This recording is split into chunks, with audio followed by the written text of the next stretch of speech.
On today's Thanksgiving-themed episode of Joy in the City, True Stories, we're going to spend a few minutes with Rick Becker. Rick shares his journey of many challenges as a child to becoming the successful businessman and family man he is today.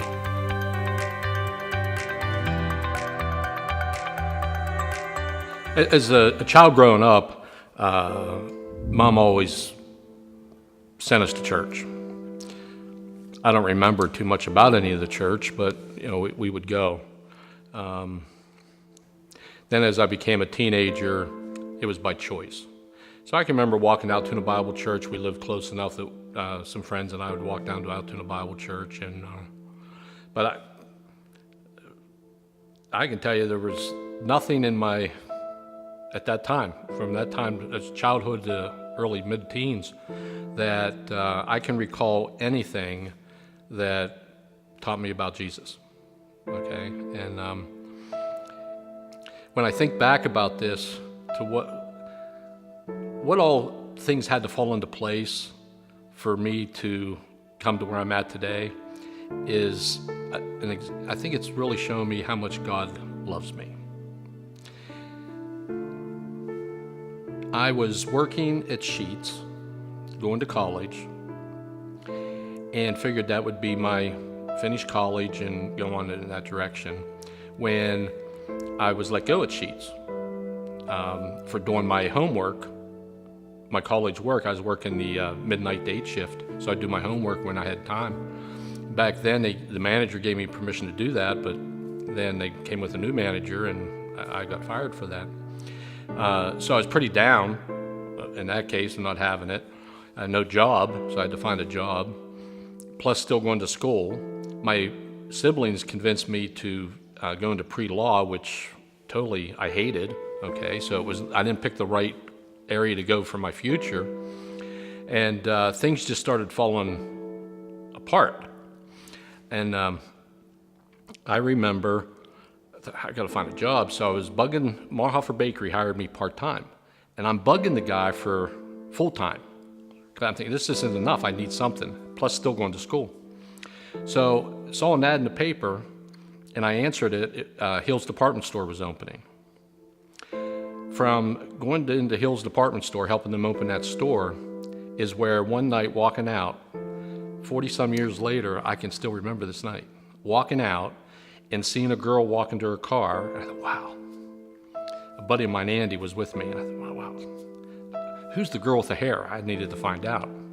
That's my wife today. Now, Sherry, as a teenager, came to this church. I was just sharing with Karen that Sherry came here as a visitor once, and Karen Mayer, who was Karen Folk at the time, invited her and her cousin to come sit with them. That had such an impact on Sherry that she never left this church. So even though her family didn't come to this church, that little invite was a transformation for her. Okay? Now, fell in love with the church. She went off to Bible school. So while my life's going one direction, and I'm thinking, man, I can't believe this. I lost my job and things weren't going great. I remember at that time I was dating a girl that her parents made her break up with me. Okay, so I'm thinking, okay, what else can be happening, And then Sherry's away at school. I don't know her. She's at school. She gets homesick and comes back from Zion and stays home. She answered the same ad and gets a job at Hills, and that's how we met. I think, wow, Lord, how many steps, things that I was thinking, oh, why did that happen? Oh, why did that happen? Was actually the process of a transformation. Didn't know it at the time. Okay, then I meet Sherry, who loved the Lord, got me coming to church, and then I gave my life to the Lord. And I'm thinking all those previous years of off and on going to churches and things, I can't tell you once that I remember ever even hearing a story about Jesus. Okay, I don't remember any impact of any of those services. And to think that back in 1976, while I was thinking everything was falling apart, it actually was all coming together. And I think, wow,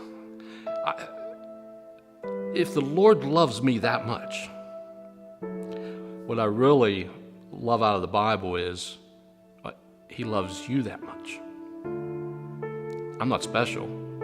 He loves us all that much that he was willing to just orchestrate whatever had to be, okay, for that moment to happen.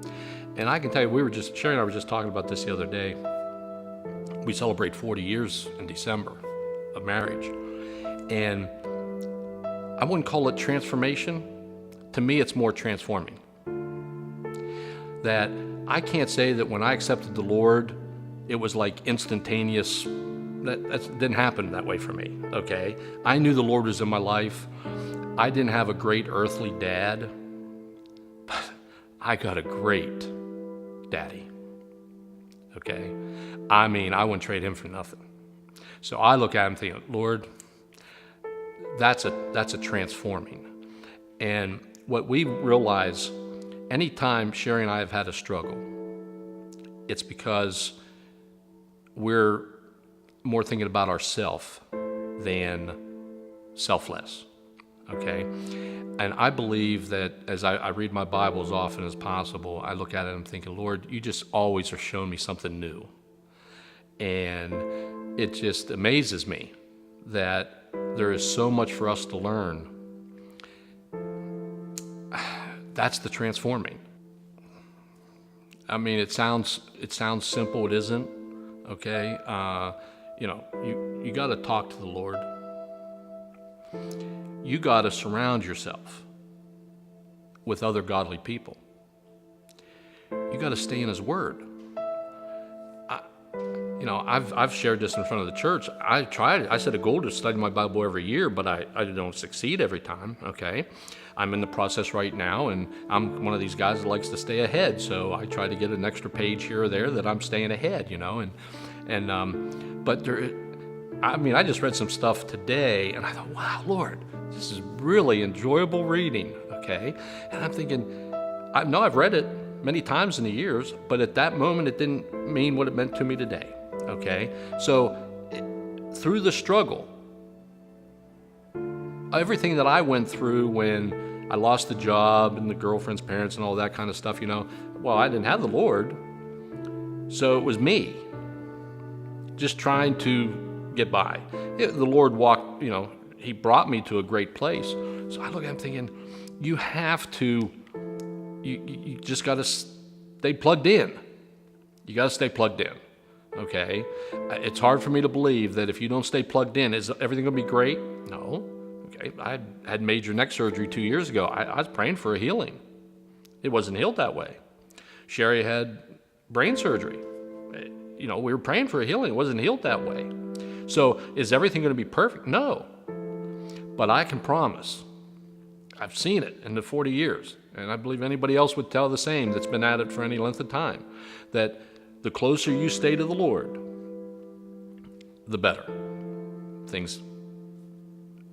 And He only wants good for us.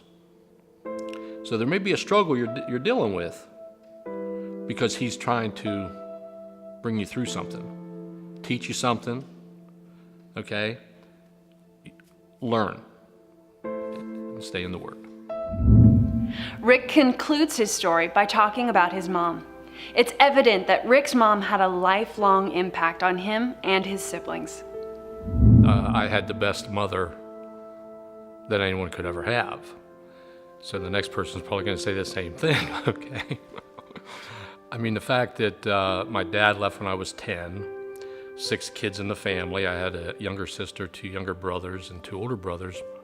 And my mom was 35, 36 years old, somewhere in that range, and to have to raise us all by herself, and didn't have the income to do that, and my dad never paid any child support, so it was rough, and we ended up being on welfare.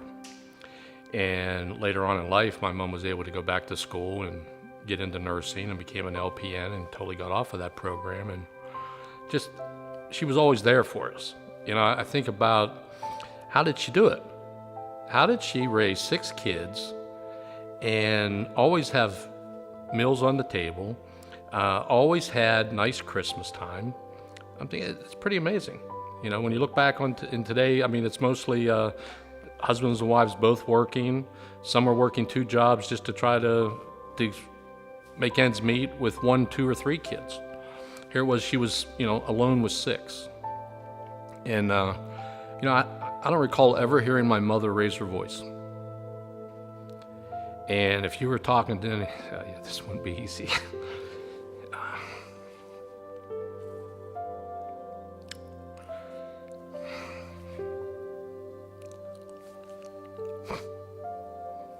Eight years since she left. And you could ask any one of the kids. We think about her every day. Every day. Okay, I mean, I know she's in heaven. So she, as much as she would miss us, she wouldn't want to come back. But we'll just have to wait till the day we get to see her again there. You know, but as bad as it was the type of dad we had, she was way beyond taking over both parents. Okay, and you could ask any one of my siblings; they'll tell you the same thing. I mean, we were super blessed to have her as a mom. That's all the time we have for today's Thanksgiving themed program. Thanks for watching Joy in the City, True Stories. Join us next week as we highlight another person or organization having an impact in our community. Be encouraged because God is moving in our city. God is